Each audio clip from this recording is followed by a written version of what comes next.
Iran pamerkan drone Gaza bisa bawa 13 bom dari jarak 1.200 mil.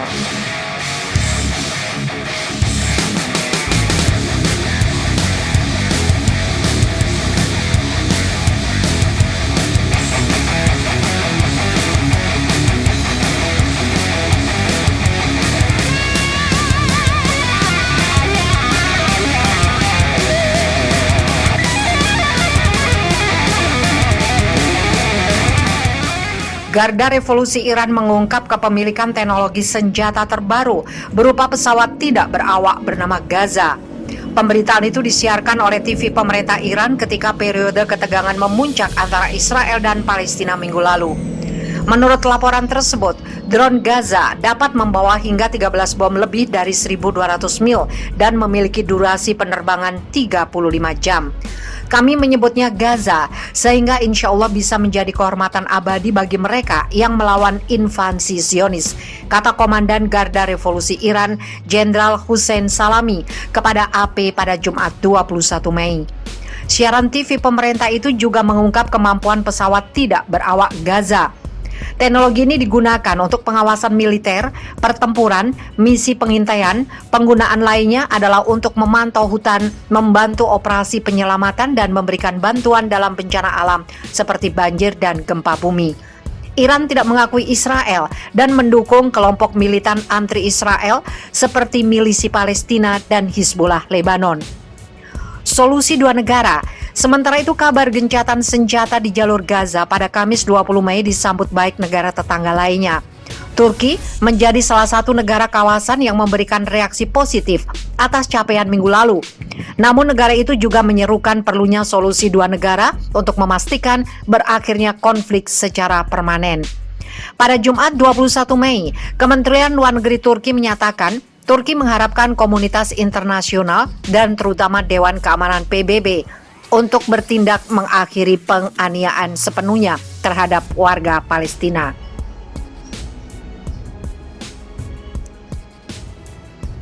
Untuk mencegah terulangnya rasa sakit dan air mata di Palestina, penting untuk memastikan bahwa Israel bertanggung jawab secara internasional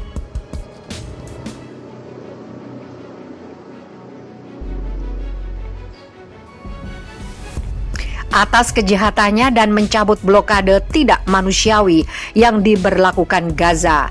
Pernyataan itu juga menyerukan diakhirinya pendudukan Israel di wilayah Palestina. Itu diharapkan dilakukan untuk mencapai solusi yang langgeng, adil, dan komprehensif. Turki akan terus mendukung tujuan adil Palestina, tambah pernyataan itu. Perdana Menteri Israel Benjamin Netanyahu memperingatkan para pemimpin militan milisi Palestina di Gaza terhadap serangan roket lebih lanjut setelah gencatan senjata. Jika milisi Palestina berpikir kami akan menoleransi hujan roket, itu salah, katanya dalam pidato beberapa jam setelah gencatan senjata berlaku pada Jumat 21 Mei melansir Newsweek. Dia berjanji untuk menanggapi serangan milisi Palestina lainnya dengan tingkat kekuatan baru untuk melawan agresi terhadap komunitas di sekitar Gaza dan bagian Israel lainnya. Perang 11 hari Israel dan milisi Palestina terbaru merupakan pertikaian yang keempat sejak kelompok militan Islam itu merebut kekuasaan di Gaza dari pasukan oposisi Palestina pada 2007. Menteri Luar Negeri Norwegia mengatakan negaranya sangat prihatin dengan tingginya angka korban di Gaza, penderitaan penduduk sipil, dan kehancuran besar. Menteri Luar Negeri Norwegia Ine Eriksen Søreide membuat komentar ketika negaranya mengumumkan peningkatan bantuan kemanusiaan ke Gaza sebesar 30 juta kroner atau 3,6 juta dolar Amerika Serikat, setara 51,7 miliar rupiah. Dana itu merupakan tambahan dari bantuan kemanusiaan sebelumnya yang telah diberikan negara Skandinavia pada 2021. Totalnya di atas 71 juta kroner atau 8,5 juta dolar Amerika Serikat, setara 122 miliar rupiah.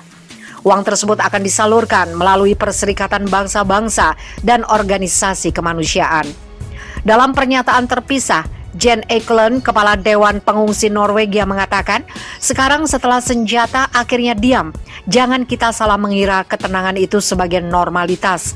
Menurutnya, para pemimpin di Amerika Serikat, Eropa, dan dunia Arab harus mendorong Israel dan Palestina untuk mencari cara yang akan mengakhiri ketidakadilan yang tidak berkelanjutan ini.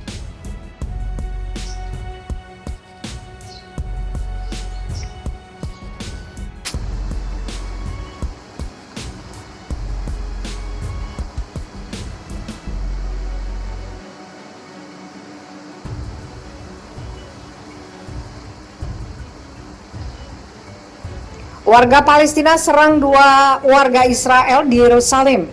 Meski Israel dan milisi Palestina telah sepakat gencatan senjata, penyerangan masih terjadi di Yerusalem. Kantor berita Reuters melaporkan seorang warga Palestina menusuk 2 warga Israel dengan pisau pada Senin kemarin 24 Mei 2021. Kedua warga Israel mengalami luka-luka sementara pelaku telah tewas ditembak oleh aparat Israel. Menurut layanan medis Israel, Magen David Adom, salah satu korban serangan mengalami cedera serius yang menderita luka tusuk di bagian atas badannya. Sementara itu, Angkatan Bersenjata Israel melaporkan salah satu korban adalah personilnya. Ia berasal dari Angkatan Udara dan ia menderita luka tusuk di bagian punggungnya. Hingga berita ini disampaikan, identitas pelaku dan motifnya belum diketahui. Dugaan motif mengarah ke status seks Zarah, pemukiman Palestina yang hendak digusur oleh pemerintah Israel atas dalih pembangunan. Sebab tempat kejadian perkara berada di dekat lokasi tersebut. Beberapa hari lalu, status sejarah memicu salah satu ketegangan terparah antara Israel dan Palestina. Israel yang hendak menggusur warga Sheikh Jarrah menyerang penentang pergusuran tersebut di Masjid Al-Aqsa, Yerusalem. Penyerangan itu berkembang menjadi aksi saling serang antara milisi Palestina dan Israel. Kedua kubu menembakkan ribuan roket terhadap satu sama lain, mengakibatkan ratusan warga sipil meninggal, puluhan diantaranya adalah anak-anak. Adapun gencatan senjata dicapai pada akhir pekan lalu lewat mediasi oleh Mesir.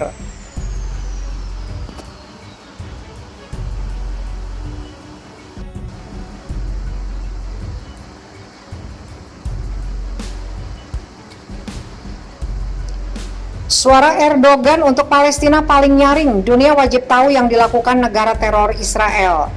Presiden Recep Tayyip Erdogan mengatakan Turki akan terus menunjukkan kepada dunia bagaimana peta Palestina berubah sejak dimulainya pendudukan Israel. Seluruh dunia harus tahu apa yang dilakukan negara teror Israel ini, kata Erdogan pada upacara pembukaan bagian ke-7 Jalan Raya Marmara Utara akhir pekan lalu, dikutip dari Anadolu Agency Senin 24 Mei.